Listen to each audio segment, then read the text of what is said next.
Hello friends, आज मैं आपको एक ऐसे इंजेक्शन के बारे में बताऊंगा जो कि यदि आप जो अदर इंजेक्शनों के साथ, जो अदर एंटीबायोटिक हैं या अदर इंजेक्शनों के साथ यदि आप प्रयोग करेंगे तो सबसे अच्छा रिजल्ट उस इंजेक्शन का मिलता है। यानी आपके पशु को सबसे जल्दी रिकवरी लेने के लिए उस इंजेक्शन का प्रयोग किया जाता है। और यदि आपको कोई इस तरह के रोग बताऊँगा, उस रोग के अंदर यदि आपको इलाज रिजल्ट नहीं मिल पा रहा है तो आप यदि उस इंजेक्शन का यदि आप साथ में प्रयोग कराएंगे तो सबसे फास्ट रिजल्ट आपको देखने को मिलेगा।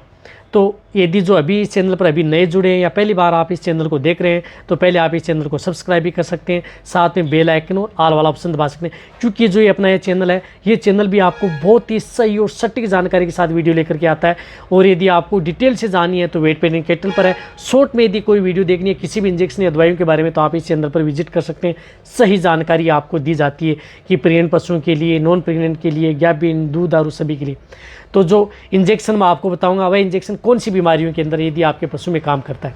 यदि आपके पशु में किसी भी तरह का यदि मेस्टाइटिस यानी थनैला रोग हो गया, कोई भी किसी भी तरह का एक्यूट हो, क्रोनिक हो, किसी भी तरह का मेस्टाइटिस हो, उसमें आप साइड थेरेपी के तौर पर आप उस इंजेक्शन का प्रयोग आप अपने पशु में करवाएंगे, सबसे अच्छा रिजल्ट मिलेगा यदि साथ में यदि आप दिलाएंगे तो। इसी के साथ साथ यदि आपके पशु में जिस प्रकार से मेट्राइटिस हो गया है, गर्भाशय में सूजन आ गई है, यदि आपके पशु में किसी भी तरह का यदि इन्फेक्टेड यदि आपका पशु हो गया है वेजाइनल इन्फेक्शन से, तो भी आप उसमें साइड थेरेपी के तौर पर अकेला इंजेक्शन नहीं, जो अदर जो एंटीबायोटिक यदि इंजेक्शन आप उस पशु को लगा रहे हैं तो उनके साथ यदि आप उस इंजेक्शन का प्रयोग करेंगे तो आपको अच्छा रिजल्ट मिलेगा। इसी के तौर पर यदि आप रेस्पिरेटरी ट्रैक्ट इन्फेक्शन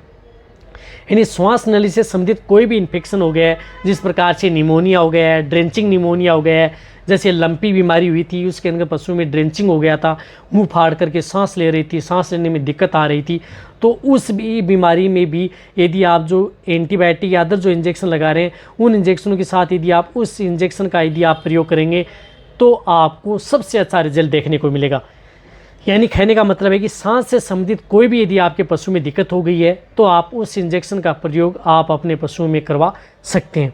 इसी के साथ साथ यदि आपके पशु में जिस प्रकार से जो डायरिया हो रहा है या दिक्कत यदि आपके पशु में हो गई है, या यदि आपके पशु में किसी तरह का इन्फेक्शन हो गया है या वायरल इन्फेक्शन हो गया है या बैक्टीरियल इन्फेक्शन हो गया है, तो आप भी उस इंजेक्शन का प्रयोग कर सकते हैं। वायरल इन्फेक्शन जिस प्रकार से वायरस डिजीज़ है, जिस प्रकार से FMD हुई थी, खुरपका मुँहपका यदि आपके पशु में हो गया, या यदि आपके पशु में लंपी स्किन डिजीज़ हो गई, जिसे यदि आपके पशु के शरीर पर जो फाले फोड़े, मुंह में छाले हो गए या गांठें हो गई, तो उसको कंट्रोल करने के लिए भी आप उस तरह के इंजेक्शन का प्रयोग कर सकते हैं। देखो मैं कौन से इंजेक्शन की बात कर रहा हूँ, मैं इंजेक्शन कर रहा हूँ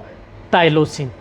जो आपको दिख रहा है जिस प्रकार से टाइसिन सी है, वेट इंडिया का है, जिसके अंदर साथ आता है टाइलोसिन टार्ट्रेट। इस इंजेक्शन का प्रयोग आप अपने पशुओं में करवा सकते हैं, बहुत ही अच्छा रिजल्ट आपके पशु में देखने को मिलता है। और रही बात ये कहने का मतलब है कि इस तरह का इंजेक्शन आपके पशु में जो इम्यूनिटी भी डाउन हो गई है तो अदर जो इंजेक्शन लगा रहे हैं उन इंजेक्शनों के साथ आप इस इंजेक्शन का प्रयोग आप अपने पशुओं में करवा सकते हैं, वहाँ पर भी आपको अच्छा रिजल्ट मिलता है। जो इस तरह का जो एक वायल आती है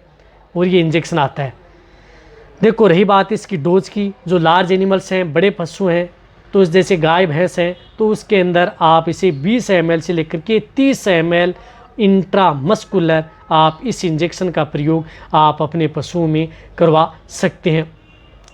कंटिन्यूटी 2 से 3 दिन भी आप इस इंजेक्शन का प्रयोग अपने पशु में करवा सकते हैं। जैसे भेड़ बकरियां हैं तो इनमें आप 3 से 5 ml इंट्रामस्कुलर इस इंजेक्शन को भेड़ बकरियों में भी लगा सकते हैं। रही बात ये इंजेक्शन गाय है, भैंस है, भेड़ है, बकरी है, डॉग है, कैट है, इसमें इंजेक्शन लगाया जाता है। बट यदि आपका पशु जैसे घोड़ा है, हॉर्स के अंदर या डंकी है, उसमें ये इंजेक्शन नहीं लगाया जाता, पिग में भी लगाया जाता है। साथ साथ यदि मुर्गियों में बहुत ही अच्छा रिजल्ट है, मुर्गियों के अंदर यदि आप जैसे मुर्गियों के अंदर किसी भी तरह की सांस से दिक्कत हो गई है तो उसमें भी इस इंजेक्शन का प्रयोग टाइलोसिन टार्ट्रेट इंजेक्शन का प्रयोग किया जाता है। रही बात यदि आपका पशु प्रेग्नेंट है तो प्रेगनेंसी स्टेज में भी आप इस इंजेक्शन का प्रयोग आप अपने पशुओं में करवा सकते हैं। यदि आपको और भी डिटेल से जानना है इस इंजेक्शन के बारे में तो vet pet and cattle channel है जो अपना, उस चैनल पर एक डिटेल सी वीडियो बनी हुई है, वहाँ पर आप जा कर के देख सकते हैं। लेकिन यदि आप इस इंजेक्शन का प्रयोग जो अन्य बीमारियों के साथ या अदर इंजेक्शन के साथ यदि आप